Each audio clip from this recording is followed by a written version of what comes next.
Madison doesn't have a law license, Alex. She has an MBA from Northwestern. She understands process optimization better than most lawyers here. My name is Tom Reynolds, and I was staring across the mahogany desk at Walter Brennan's 29-year-old son, watching him destroy 40 years of legal reputation with iPhone-level attention span. The Caldwell Defense Systems acquisition documents sat in my briefcase, $15 million and 4 months of federal compliance work that would apparently be handed over to someone who thought ITAR was a social media platform. Alex, defense contractors aren't McDonald's franchises. You can't optimize national security compliance. He looked up from his tablet, finally giving me his full attention. For the first time since he'd called me into his corner office, I saw something beyond casual arrogance, genuine frustration mixed with the kind of certainty that only comes from never being wrong about anything important. That's exactly the problem, Tom. You've got this whole process that nobody else understands.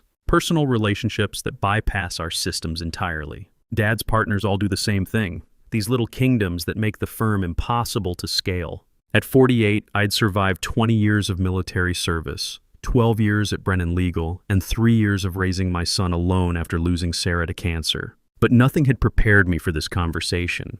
Watching someone half my age explain why my expertise was obsolete. Those relationships took 12 years to build. You can't just systematize trust. But that's what's killing us. Alex leaned forward, animated now. Look, we're bleeding clients to firms that actually get it. AI, automation, data analytics. We're still doing business like it's 1995 while our competitors are evolving. He wasn't entirely wrong. Brennan Legal was behind on technology, still printing emails and using decade-old software. But federal defense work wasn't about efficiency metrics.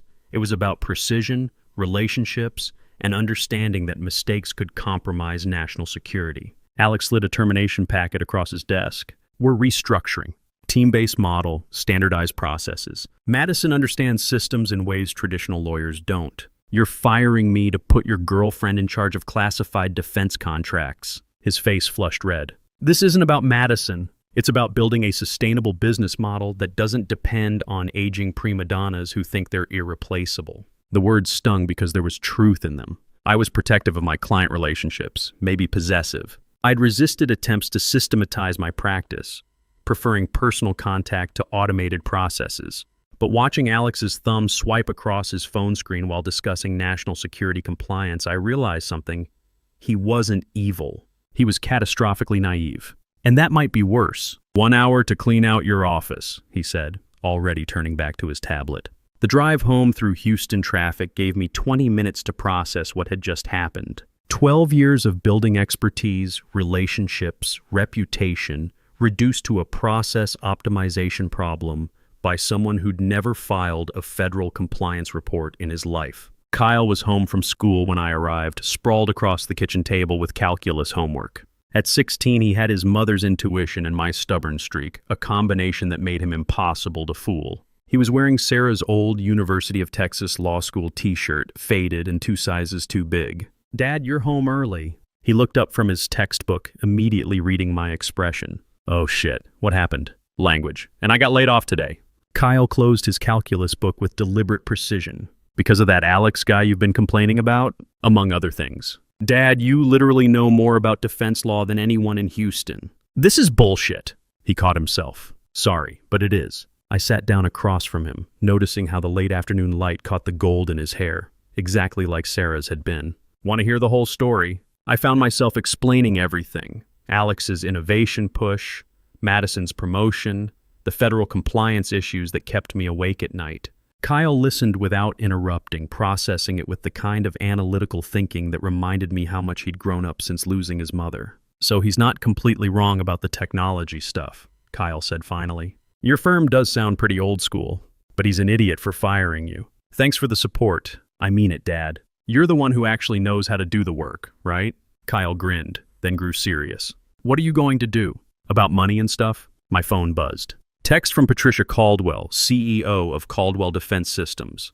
Tom, the new lawyer just asked me what DFARS means. Please tell me this is a joke. I showed Kyle the message. That's bad, right? DFARS is Defense Federal Acquisition Regulation Supplement. It's like a surgeon asking what a scalpel is. Kyle stared at the phone. Dude, they're screwed. Yeah, they are. So what are you going to do? I looked at my son, the kid who'd been through enough loss and uncertainty for one lifetime. I could find another job, keep my head down, avoid the drama, or I could prove to Alex and myself that experience still mattered in a world increasingly convinced it didn't. I'm going to help my friends, I said, and see what happens. Kyle nodded slowly. Mom always said you couldn't save everyone, but you had to try to save the ones you could. The coffee shop was neutral ground 2 days later, full of medical residents from the nearby hospital grabbing caffeine between shifts. Patricia Caldwell arrived 10 minutes late, looking like she'd been arguing with someone for the better part of an hour. Probably Madison, trying to explain why a $15 million defense acquisition needed actual defense attorneys. They fired you, she said without preamble, sliding into the booth across from me. Not a question. Budget cuts, restructuring, cultural alignment issues. Patricia had been running defense contractors for 20 years. She'd built her grandfather's machine shop into a major Pentagon supplier. She knew corporate speak when she heard it. Tom cut the diplomatic crap. What really happened? I chose my words carefully. New leadership wanted fresh perspectives. Thought traditional approaches were holding the firm back. Fresh perspectives. Patricia laughed, but there was no humor in it. Tom, my grandfather built tanks for Patton. My father designed radar systems for the Navy. I make defense software that keeps soldiers alive. When some MBA tells me compliance is just paperwork, I see my family rolling in their graves. She leaned forward, lowering her voice. I've got a $15 million deal closing Thursday. The woman they assigned to replace you just asked me if we need export licenses for domestic sales. Domestic sales, Tom? For dual-use technology components. My chest tightened. Caldwell's acquisition involved components that could be used in civilian applications but had clear military applications. The kind of thing that attracted federal scrutiny and could land executives in prison if handled incorrectly. I can't advise you on this, Patricia. Legal restrictions. I'm not asking for advice. I'm telling a friend that I'm scared. She pulled out her phone. This isn't just about one deal. If Brennan screws this up, it kills my relationship with the Pentagon. 20 years of building trust, gone. This was where principle met pragmatism. I could stay completely clean, maintain perfect ethics, and watch Patricia's company get destroyed by incompetence. Or I could bend the rules slightly to help a friend. Patricia, you need competent defense counsel. Rick Torres runs a solid practice. Torres and Associates. They understand compliance inside and out. Rick Torres, the JAG guy? Former colonel. Prosecuted war crimes in Kosovo. He knows the difference between following orders and following conscience. Patricia nodded, making notes. Anyone else I should know about? Torres would be my first choice. But Patricia, whatever you do, document everything. Every filing, every deadline, every communication. Trust me on this. Walking to my car, I felt the weight of compromise. I'd crossed a line. Subtle, defensible, but real. The old Tom Reynolds wouldn't have made referrals that served his own interests. Then again, the old Tom Reynolds had trusted Alex Brennan's judgment. Kyle found me in the garage that evening, pretending to organize tools while actually questioning every decision I'd made in the last 48 hours. I was holding Sarah's old socket wrench set, the one she'd insisted on buying when we moved into the house. You look like someone who's having second thoughts, he said, perching on my workbench. About what? About whether you're doing the right thing. Kyle picked up one of Sarah's wrenches, turning it over in his hands. Dad, I found some of Mom's case notes in your desk. She wrote something about making sure clients understand the emotional cost, not just the financial one. I took the wrench from him, remembering Sarah working late into the night, always thinking about the human impact of legal decisions. Alex wasn't completely wrong, you know, about the firm needing to change, about some of us being set in our ways. But he was wrong about firing you. Maybe, or maybe I was too stubborn to adapt. I set down the wrench carefully. Your mom always said the hardest part of being right was staying humble about it. Kyle was quiet for a moment. She also said the hardest part of being wrong was admitting it without giving up on yourself. Sarah's wisdom filtered through our son's perspective. The woman who taught me that integrity wasn't about being perfect. It was about owning your choices and learning from them. So what do you think I should do? Help your friends, but don't pretend it's just about helping them. Kyle looked directly at me, suddenly sounding older than 16. I know you want to get back at Alex. Mom always said holding grudges was like drinking poison and expecting the other person to get sick. But sometimes you have to fight back, right? I looked at my son, wondering when he'd gotten so wise. You think I'm being vindictive? I think you're being human. And Dad, you taught me that doing the right thing sucks sometimes. But you do it anyway.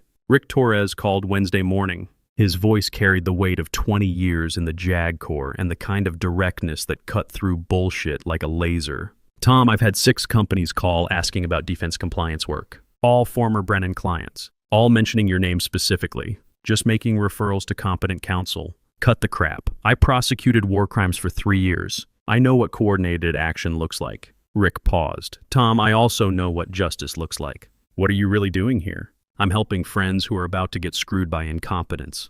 And getting some payback in the process? Maybe. Good. Alex Brennan's Boy Scout routine was always bullshit, but be careful. There's a difference between helping clients find good representation and orchestrating a mass exodus. What's that supposed to mean? It means Patricia Caldwell didn't just call asking about compliance services. She called asking specifically for you. So did Marcus Webb and Susan Rodriguez. They want to hire Torres and Associates, but only if you're handling their work. I felt something cold settle in my stomach. This was escalating beyond what I'd intended. Rick, I can't practice defense law for 18 months. Non-compete.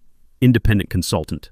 Not an employee, not a partner. You work on specific matters. We provide infrastructure and legal cover. Rick's voice turned serious. But Tom, when this blows up, and it will blow up, you're going to need every bit of legal protection we can provide. That afternoon, I sat in my kitchen staring at Rick's offer letter. 40% of billings was steep, but it was 40% of something versus 100% of nothing. More importantly, it was a chance to do the work I'd spent 12 years perfecting, helping clients who'd trusted me long enough to follow me into uncertainty. Kyle came home from football practice, sweaty and exhausted, but grinning. His shoulder pads made him look bigger, more like the man he was becoming. Coach says I might start varsity next year if I put on 15 pounds. He grabbed a protein shake from the fridge, then sat down across from me. You make a decision about the consulting thing? Still thinking. Kyle studied my face with the same intensity Sarah used to bring to cross-examining witnesses. Dad, can I ask you something?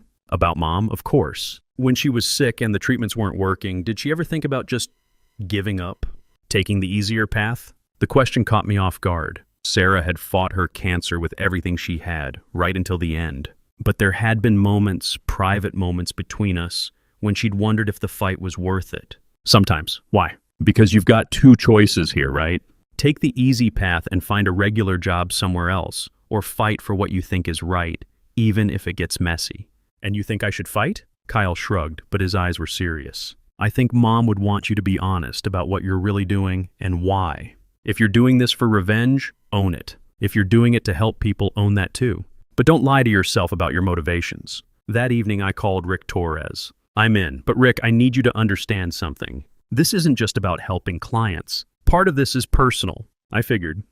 Tom, the best revenge is living well. Let's make sure you do both. The first sign that I'd unleashed something beyond my control came from Marcus Webb on a Friday afternoon. His voice carried the controlled panic of a Marine Corps officer facing an impossible mission. Tom, we've got a problem. I followed your advice, hired Torres and Associates to review our compliance protocols. We found issues, serious ones, in work Brennan Legal did for us last year. What kind of issues? Export licensing violations. The kind that get executives investigated by federal agencies. Marcus paused. Tom, I've seen good officers relieved for less than this.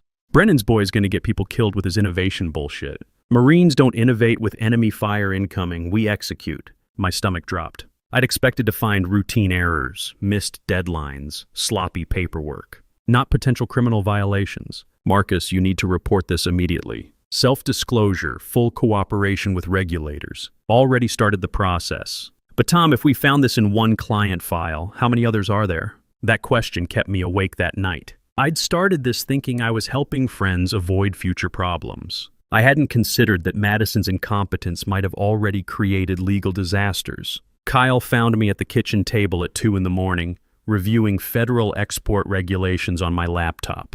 I was surrounded by Sarah's old case files. Somehow I'd unconsciously pulled them out, looking for guidance from someone who wasn't there to give it. Dad, everything okay? Just working.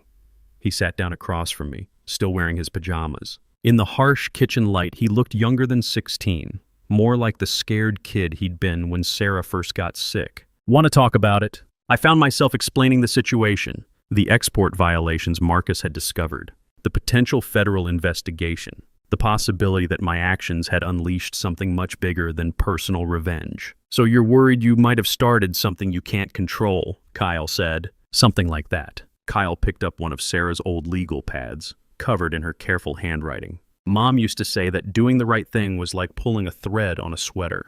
Once you started, you couldn't control where it would lead." "What did she think about that?" "She said you pull the thread anyway because pretending the sweater isn't unraveling doesn't make it any stronger." Over the next 2 weeks, the cascade accelerated. 3 more former Brennan clients discovered compliance violations in their files. Patricia Caldwell was meeting with State Department investigators. The Houston Chronicle started running stories about systematic failures in defense industry legal services. But it was the call from Susan Rodriguez that made me realize how deep this went. "Tom, I need to tell you something." Susan's voice was tight with stress. "I've been reviewing our Pentagon contracts going back 3 years. Brennan Legal missed critical compliance deadlines on 17 different occasions.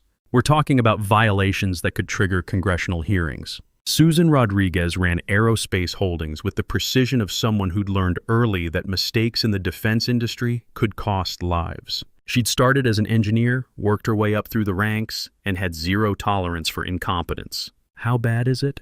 "Bad enough that I'm hiring outside counsel to represent us in what's probably going to be a federal investigation. Bad enough that I'm calling every CEO in my network to warn them about Brennan Legal." "Susan, be careful about what?" "Telling the truth." "Tom, these aren't just business mistakes. When defense contractors screw up compliance, soldiers die. Equipment fails. Missions get compromised." Her voice cracked slightly. "My son's deployed right now. When I think about some MBA playing games with national security compliance, I see his face." That night, Rick Torres called an emergency meeting at his office. "Tom, we need to talk about liability exposure. The State Department has opened a formal investigation into compliance violations in defense industry legal services. They're requesting all communications between former Brennan employees and defense contractors. That includes you." Janet Walsh, our litigation partner, spread files across the conference table. She was in her 50s, had prosecuted white-collar crime for 15 years before moving to private practice, and had the kind of skeptical intelligence that made her excellent at anticipating government action. The Justice Department is building a case around systematic violations of federal export controls. They're looking at criminal charges for anyone who knowingly facilitated these violations. I stared at the federal subpoena with my name on it, requesting all documents, communications, and records related to compliance violations in defense industry legal services. What does this mean for me? It means you're not just a witness anymore. You're a potential subject of investigation. Janet's expression was grim. "Tom, I've prosecuted defense contractors for 20 years. When someone with your experience walks away and clients start hemorrhaging, that tells a story. The question is, what story are the prosecutors going to decide to tell?" That night, Kyle and I sat on the back porch, looking at stars and avoiding the elephant in the room. The night air was cool, carrying the scent of the jasmine Sarah had planted 3 years before she died. "How bad is this, Dad?" "I don't know. Maybe not bad at all. Maybe very bad." "Are you scared?" The honest answer was yes. I was scared of federal prosecution, of losing my law license, of going to prison and leaving Kyle alone. But I was also scared of what would have happened if I'd done nothing, if I'd let Madison's incompetence endanger national security while I stayed safely silent. Yeah, I'm scared. But Kyle, sometimes being scared means you're doing something important. What would Mom say? I thought about Sarah facing her cancer diagnosis with determination and fear in equal measure. She'd been terrified, but she'd fought anyway because that's what you did when something mattered. She'd say we deal with whatever comes together. Kyle reached over and squeezed my hand, something he hadn't done since he was 12. Then that's what we'll do. Alex Brennan called me on a Tuesday morning, 6 weeks after he'd fired me. I almost didn't answer, but something in the way the phone kept ringing made me curious about his desperation level. "Tom, we need to talk." His voice was completely different now. Gone was the tech bro confidence, replaced by something that sounded like genuine panic mixed with exhaustion. "I don't think that's a good idea, Alex. Please, just 15 minutes. There are things you don't understand about what happened, about what's happening now." Against my better judgment, I agreed to meet him at a coffee shop downtown. When I arrived, he looked like he'd aged 5 years in 6 weeks. His expensive clothes couldn't hide the stress lines around his eyes or the way his hands shook slightly when he reached for his cup. "I fucked up," he said without preamble. "I know that now. But Tom, I wasn't trying to destroy the firm. I genuinely thought I was helping. by putting Madison in charge of federal compliance. I thought she could learn. I thought the work was mostly administrative, filing forms, tracking deadlines. I didn't understand how complex it really was. Alex looked directly at me for the first time. I didn't understand how dangerous it could be. For the first time since this started, I felt something like sympathy for Alex. Not enough to forgive him, but enough to recognize that he wasn't malicious, just catastrophically naive. Alex, defense contractors trust us with national security issues. There's no margin for error. I know that now, but nobody ever explained it to me that way. Dad retired and left me in charge, but he never taught me what the job actually involved. The partners all had their own little kingdoms, and nobody would share information with the boss's kid. Alex's voice carried genuine frustration now. Tom, I spent 2 years trying to get anyone, to explain how the firm actually worked. Everyone just said, trust the process, and went back to their offices. There was truth in that.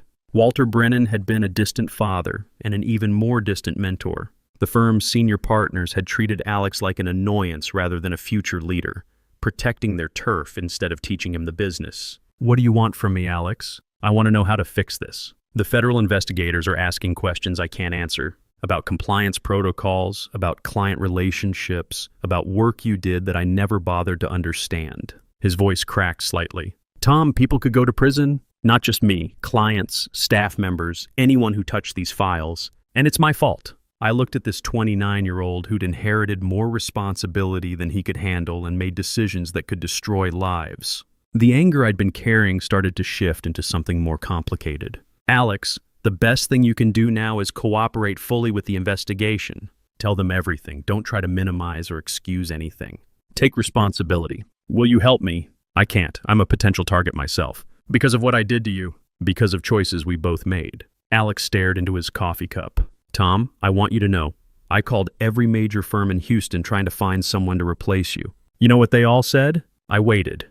They said they couldn't match your expertise. That defense compliance was too specialized, too risky, that they'd need at least 2 years to build the kind of relationships you had. Alex looked up at me. I fired the only person who could actually do the job because I was too proud to admit I needed help. The federal investigation moved with the kind of bureaucratic efficiency that was both impressive and terrifying. Subpoenas, interviews, document requests that required teams of lawyers to process. My kitchen table became command central for organizing 12 years of client files, correspondence, and records. The Justice Department prosecutor was younger than I had expected, maybe 35, with the kind of focused intensity that marked career federal attorneys. Assistant U.S. Attorney Sarah Chen. The name was a coincidence that made me think of my wife every time I heard it. We met in a windowless conference room that smelled like industrial carpet and government coffee. 2 other prosecutors flanked her, along with investigators from the State Department and Defense Security Service. Mr. Reynolds, she began, spreading files across the table with careful precision. You worked at Brennan Legal for 12 years. During that time, were you aware of compliance violations in defense industry work? I was aware of concerns about the quality of compliance work under new management. Specifically, the firm assigned someone without proper qualifications to handle federal defense contracts. I expressed concerns about this decision to executive management. To whom specifically? To Alex Brennan, the executive who made the assignment. What was his response? He said fresh perspectives and process optimization were more important than traditional qualifications. Prosecutor Chen made notes in careful handwriting.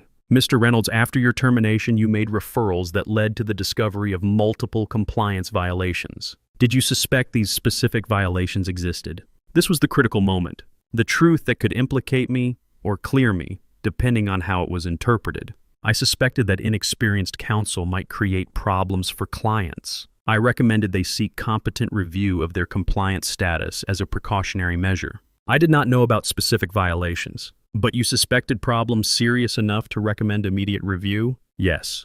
In my experience, defense compliance requires specialized knowledge and constant attention to regulatory changes. I was concerned that inexperienced counsel might overlook critical requirements. And you benefited professionally when clients followed your recommendations? I was hired as a consultant by Torres & Associates, the firm several clients retained, yes. Mr. Reynolds, in your professional judgment, were these compliance violations preventable? I thought about Madison, struggling with regulations she didn't understand. About Alex, trying to innovate in areas where innovation could be deadly. About myself walking away from a situation I knew was dangerous. Yes, they were preventable. With proper supervision and qualified counsel, none of this would have happened. And why didn't that proper supervision exist? Because qualified counsel was terminated and replaced with unqualified personnel for reasons unrelated to competence or client service. Prosecutor Chen closed her file. Thank you, Mr. Reynolds. We'll be in touch if we need additional information.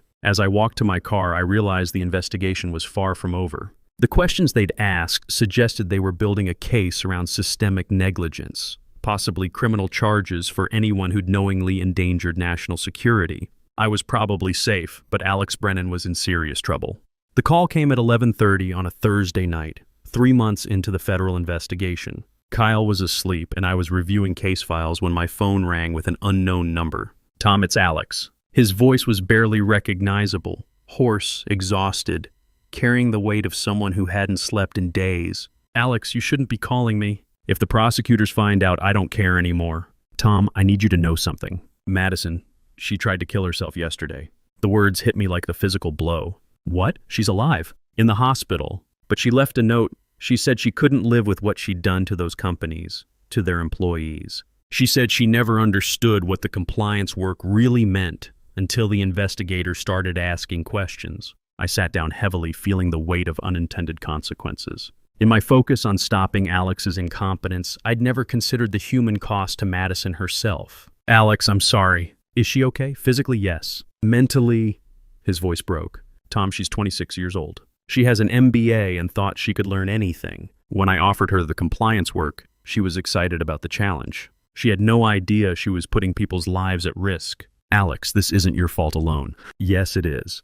I put her in an impossible situation because I was too arrogant to admit I didn't understand my own business. And now He couldn't finish the sentence. I thought about Kyle, about how young 26 suddenly seemed. About the difference between malicious incompetence and innocent ignorance. What can I do? Nothing. I wanted you to know.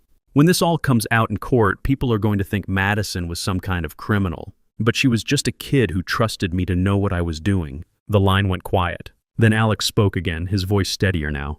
Tom, I'm going to plead guilty. To all of it. Criminal negligence, endangering national security, whatever they want to charge me with. I won't let Madison take the fall for my mistakes. Alex, you need to talk to your lawyer before making any decisions. I've talked to 3 lawyers. They all say the same thing. Cooperate fully, take responsibility, hope for mercy. But Tom, I want you to know something else. Your recommendations, the client reviews you triggered, they probably prevented something much worse from happening. What do you mean?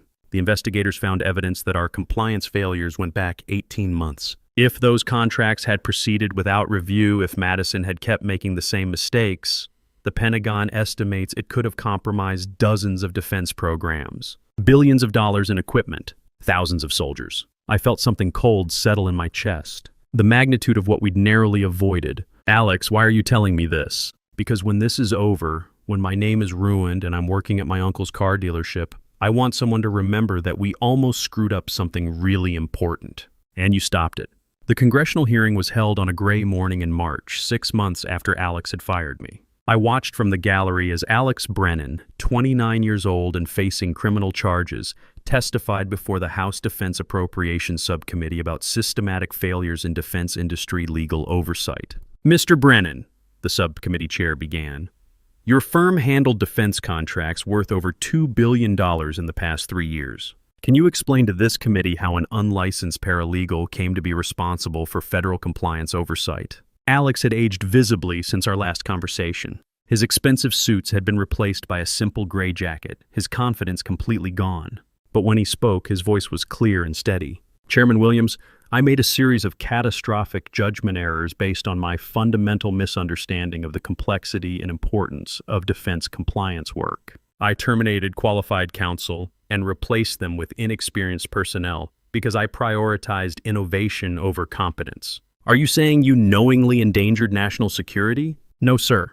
I'm saying I was too ignorant to understand that I was endangering national security. That ignorance doesn't excuse my actions, but it explains them. The questions continued for 3 hours. Alex answered everyone directly, taking full responsibility, refusing to shift blame to Madison or his father or anyone else. Watching him, I realized something had fundamentally changed in the young man who'd fired me with such casual arrogance. Kyle found me in the courthouse lobby afterward. "How'd you get here?" I asked. "Took the bus. Figured this was important." He studied my face. "How do you feel?" "Complicated." "Good complicated or bad complicated?" I thought about Alex, probably heading to federal prison. About Madison, still recovering from her suicide attempt. About the defense contractors who'd trusted the wrong people and nearly paid with their companies. Necessary, complicated. Kyle nodded.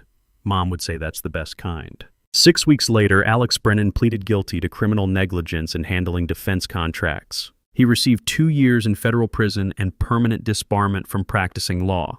Madison received immunity in exchange for cooperation and entered a psychiatric treatment program. Walter Brennan lost his life's work but avoided criminal charges. Brennan Legal was dissolved, its assets distributed to a victim compensation fund for affected clients. I stood in my new corner office at Torres & Associates, now a full partner with a practice built on the ashes of Brennan Legal. 23 former clients had followed me, along with 5 attorneys and 3 staff members who'd been caught in the crossfire of Alex's incompetence. The office had windows facing southeast, with a view of downtown Houston that included the empty building where Brennan Legal used to operate. A for-lease sign hung in the lobby where portraits of 3 generations of Brennan lawyers had once presided. Kyle knocked on my door. At 17, he'd grown into his frame and was looking at colleges. Pre-law programs, mostly.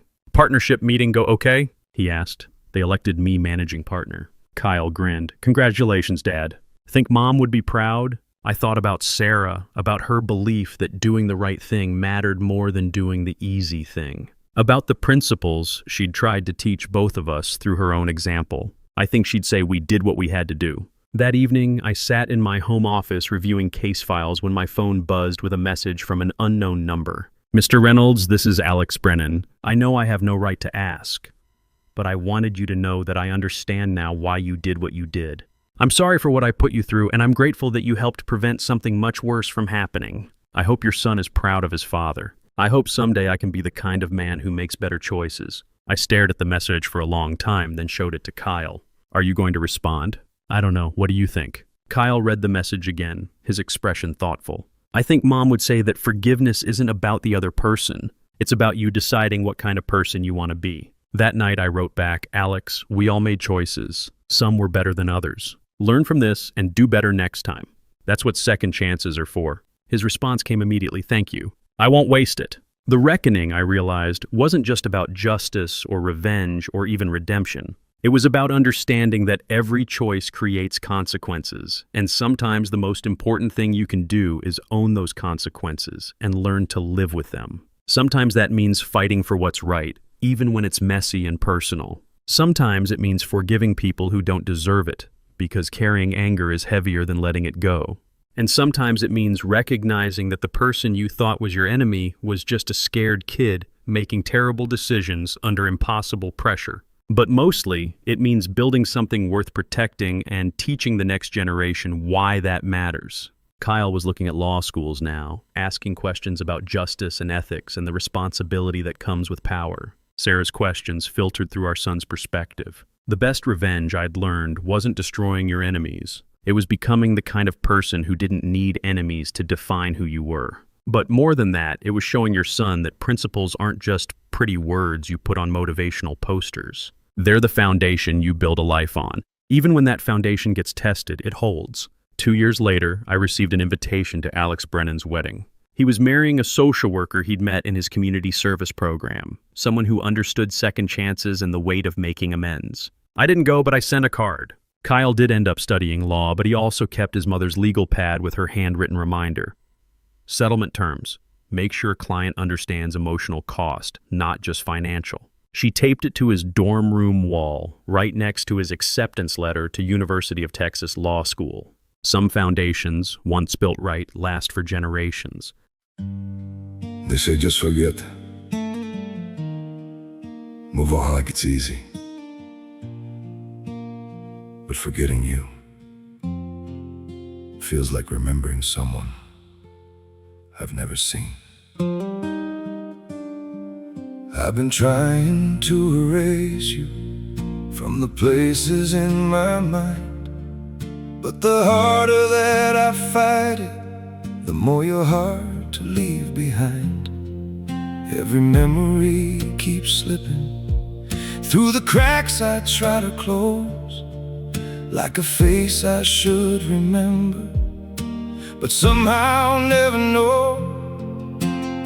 Forgetting you feels impossible, like chasing something I can't hold, like trying to remember someone that I've never even known. I keep reaching through the silence for a past I can't undo, 'cause letting go of what we had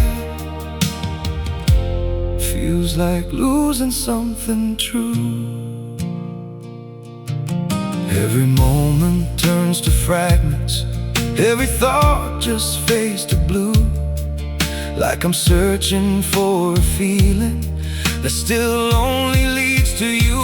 Forgetting you feels impossible, like chasing something I can't hold, like trying to remember someone that I've never even known. I keep reaching through the silence for a past I can't undo, 'cause letting go of what we had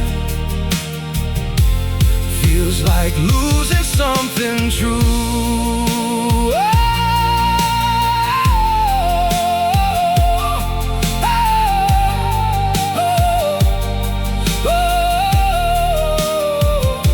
If I never met you, maybe I would know just how to heal.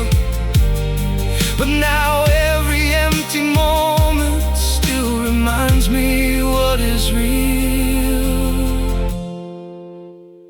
Forgetting you feels impossible, like chasing something I can't hold, like trying to remember someone that I've never even known. I keep reaching through the silence for a past I can't undo, 'cause letting go of what we had feels like losing something true.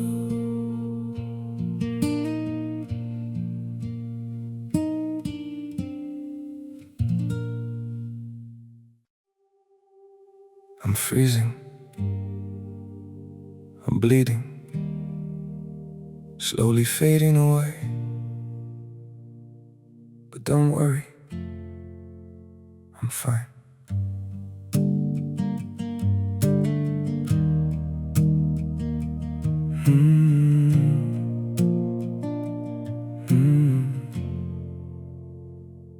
The cold has settled in my heartbeat, like winter living in my veins.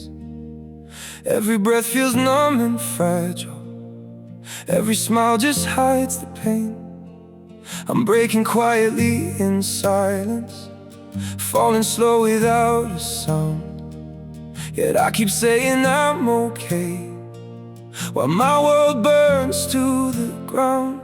I'm frozen here, I'm bleeding slowly, dying piece by piece inside. But I still whisper, it's alright, just to keep you from goodbye. I'm shattered, love, but don't you worry, I'll pretend till my last breath. Even while my soul is fading, I'll say everything's okay. Maybe pain just learned to live here, maybe sorrow feels like home. So I wear my wounds like armor and survive them all alone. I'm frozen here, I'm bleeding slowly, dying piece by piece inside. But I still whisper, it's alright, just to keep you from goodbye. I'm shattered, love, but don't you worry, I'll pretend till my last breath. Even while my soul is fading, I'll say everything's okay. If you ever see me smiling, No, it's just my last defense, 'cause sometimes love means hiding how much you're suffering. No, I'm frozen here, I'm bleeding slowly, dying piece by piece inside. But I still whisper, it's alright, just to keep you from goodbye. I'm shattered, love, but don't you worry, I'll pretend till my last breath.